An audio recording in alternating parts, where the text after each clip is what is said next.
So in this video, I want to talk about measuring the right stuff.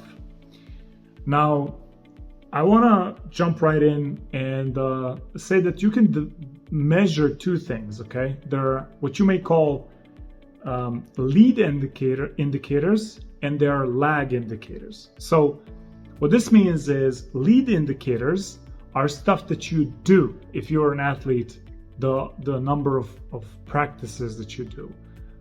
If you are a salesperson, the number of people that you call on a daily basis, the number of prospects you get in touch with, the number of sales presentations that you do. If you're an entrepreneur, the amount of time you're spending on your business, the number of clients you reach out to, the actual things that you do. Those are the lead indicators. The lag indicators, as the name suggests, they lag behind and they measure your results. So, did you win the game? That's a lag indicator. Did you close any sales? That's a lag indicator. Did your company grow? Did you produce a profit? That's a lag indicator. Now, what people do is almost always they only measure the lag indicator and they neglect the lead indicator, not understanding that the lead indicator is leading to the lag indicator. So the more clients that you call, the more prospects that you potentially call, the more chances you have. And actually, it's going to lead directly to getting more sales. The more sales presentations you do, the more actual sales you're going to make. The more time you spend practicing, the actual chances to winning increase substantially. When it comes to measuring, you really want to measure the right stuff. So as you go along throughout your day, you want to ask yourself, what are my milestones and am I hitting them? Let's say I'm an entrepreneur or I've started a business and my goal is to get the first 5 clients in a business. Now, I may know that it's going to take me about 2 or 3 months to get those 5 clients, but I may have my first goal to land a client within 1 month. So within 30 days, the first client. Now I ask myself, what needs to happen for me to land that client, for me to increase my chances of landing that client? When I analyze it, I say, okay, what I would have is a good design of the product, a good presentation for the product. I have to speak with a certain number of people. And in order to do that, I have to reach out to a certain number of people again, okay? So now I have a stack of things that I can do, my action steps, my movement steps. Now I start doing them. And let's say after a week, somebody from my family comes and is like, hey, how's business? Did you land any clients yet? Right? But you say to them, no, actually what I'm doing is this. And they look at you weird or funny and is like, yeah, maybe you should, look for a job or something, Not understanding that the lead indicators, the stuff that you do, is going to lead towards clients. Now, that only will happen if you're not deluding yourself, if you're not avoiding the actual thing that you need to get a client. So in this example, if you're avoiding the actual sales presentation, if you're avoiding the, actually calling people up or reaching people and saying, hey, this is what I do. Would you like to have a meeting with me where I can tell you more about how I can help you? If you're avoiding that, then nothing you do about the product, the design, the graphics, none of that will matter if you don't do those things, right? But let's say you do them, and after a week of reaching out to people, making presentations, you still haven't made any sales, but it's been 1 week. What do you do now? Do you celebrate? Or do you say, I feel like a loser, I haven't got my first client yet?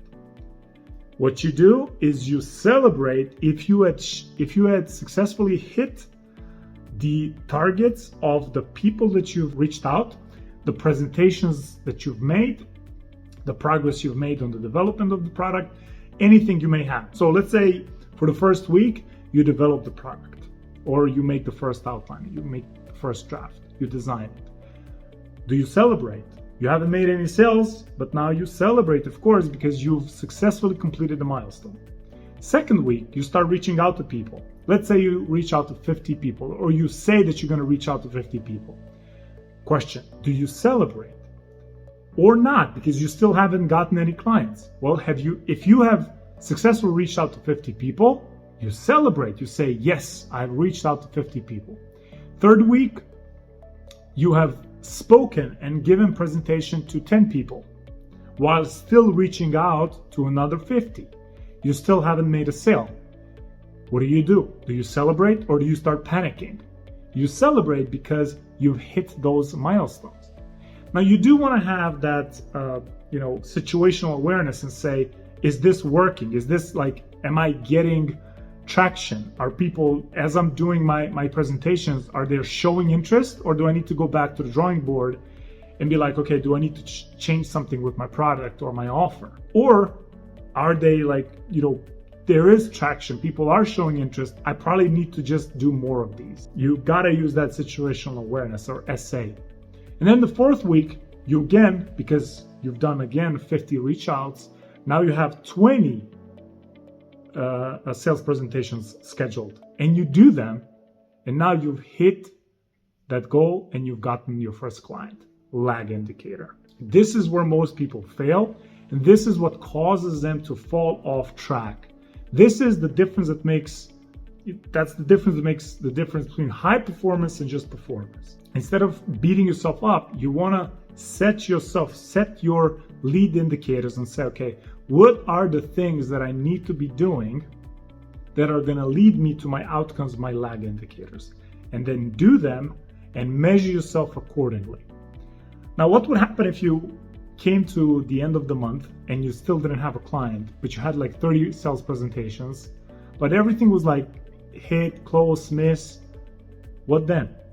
Well, you use your SA, your situational awareness, and you say, okay, what has worked? What has not worked? You do an analysis and say, at this point, you're going to have enough data to be able to make an intelligent adjustment, make an intelligent change.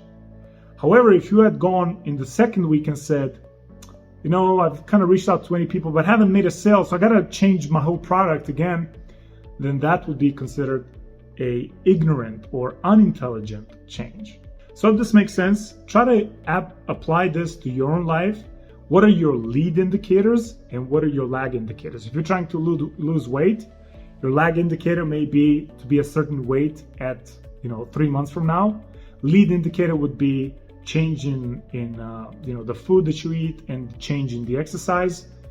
If you don't hit your lag indicator after the first week, does that mean it doesn't work? No, you need time, right? So you follow through the plans, first week, second week, third week. After a month, you can go back and say, okay, what is my lag indicator? Have I met my lag indicator? Maybe for the first month, my goal was to lose 5 or 10 pounds. Did I do that? No? Okay, now I am, again, my situational awareness, I turn it on, and I can make an intelligent adjustment, an intelligent decision about something that I can maybe something is off, maybe something isn't working, maybe I gotta take out some of that dinner, maybe I can slash some more calories in my diet.